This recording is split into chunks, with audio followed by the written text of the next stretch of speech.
Hello everyone, আসসালামু আলাইকুম। সবাই কেমন আছো? আশা করি সবাই অনেক অনেক ভালো আছো। আমি মোটেও ভালো নাই, যেহেতু আমি একটা সমস্যায় ছিলাম, সেটা তোমাদের সাথে শেয়ার করেছি। তো আমি ওগুলো নিয়ে আজকে সারাদিন খুবই ব্যস্ত ছিলাম। আমার তোশক জাজিম যেহেতু এগুলো ভিজে গিয়েছে বালিশ, আজকে 2 দিন ধরে আমি এগুলো শুকাচ্ছি। তবে আমার কেন যেন মনে হচ্ছে এগুলো ভালো করে শুকাতে আরও 2-4 দিন সময় লাগবে। আজকে এবং গতকালকে খুব কড়া রোদ উঠেছে, ভালো করেই ওদেরকে শুকাতে পেরেছি। কিন্তু আমার মনে হয় কালকে পরশু আরও 2-1 দিন এটা ভালো করে শুকায় নিতে হবে। তো দেখা যাক, কালকে যদি সূর্যটা ভালো করে ওঠে তাহলেই হয়, মানে গরম ভালো করে পড়লেই হবে, বৃষ্টি না আসলেই হবে। তো যাই হোক, কথা বলতে বলতে আমি কিন্তু সকালের কোনো কিছুই শেয়ার করতে পারি নাই। ব্রেকফাস্ট, তারপরে সকালের যে আকাশটা, আমার ফুলগুলো ফুটে, সেগুলা কিছুই শেয়ার করতে পারি নাই। কারণ আমার সকাল কীভাবে হয়েছে আমি জানি না। সকালে কাজ করতে করতে আমার অবস্থা খুবই খারাপ ছিল, তাই তোমাদের সাথে আমি কিছু শেয়ার করতে পারিনি। ওইদিকে দেখেছো আমি তরকারিটা কুটছিলাম, আর তারপর তরকারিটা রান্না করে নিই, এবং সেগুলো সম্পূর্ণ তোমাদের সাথে শেয়ার করতে পারিনি, দুঃখিত। তো যাই হোক, বাচ্চাদের জন্য বিকালে নাস্তা বানাচ্ছিলাম, কারণ বাচ্চারা বলছিল যে ওরা আনকমন কিছু নাস্তা খেতে চায়। তারপর ভাবলাম যে ঠিক আছে, পাউরুটি দিয়ে ডিম দিয়ে ভাজি করে দিই, তাহলে ওরা খেয়ে মজা পাবে। বিশেষ করে বাচ্চারা তো পাউরুটিটা অনেক বেশি পছন্দ করে।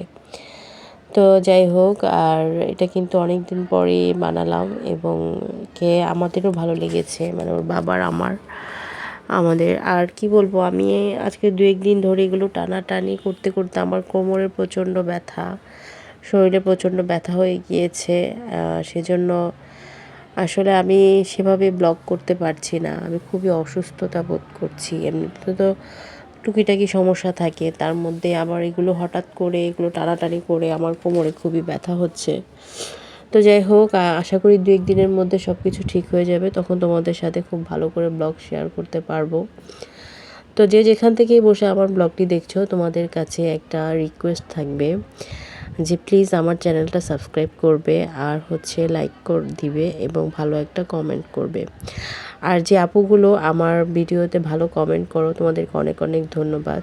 এই যে আশরাফুল মেবি ইসলাম, ওই আপুটা কমেন্ট করে, ওই আপুটাকে অনেক অনেক ধন্যবাদ। তারপরে জুইনি কাবি ব্লগ, যে আপুটার ব্লগ আমি অনেক পছন্দ করি, ওনাকে অনেক অনেক ধন্যবাদ। ওনার ব্লগে উনি আমার নাম নিয়েছেন।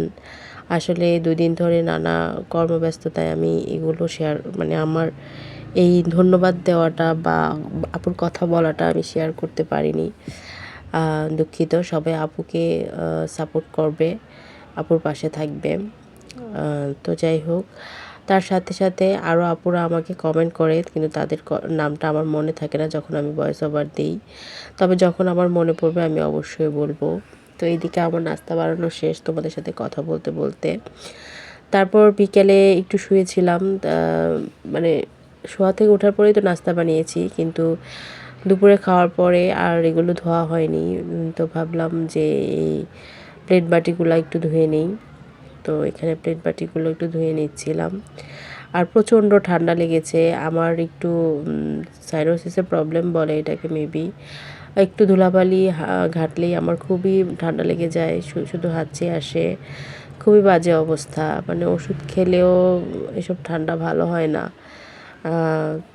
তো যাই হোক, এসব নানান সমস্যা নিয়ে আছি, সেজন্য আমি খুবই দুঃখিত, তোমাদেরকে ভালো ব্লগ দিতে পারছি না। তবে নেক্সট থেকে ভালো করে ব্লগ দিব, এবং তোমরাও আমার জন্য দোয়া করবে, আমি যেন তাড়াতাড়ি ভালো হয়ে যাই এবং আমার এই কষ্টটা দূর হয়ে যায়। তো সবাই ভালো থাকবে, আল্লাহ সুস্থ থাকবে, এবং হাফেজ। আমাদের জন্য অনেক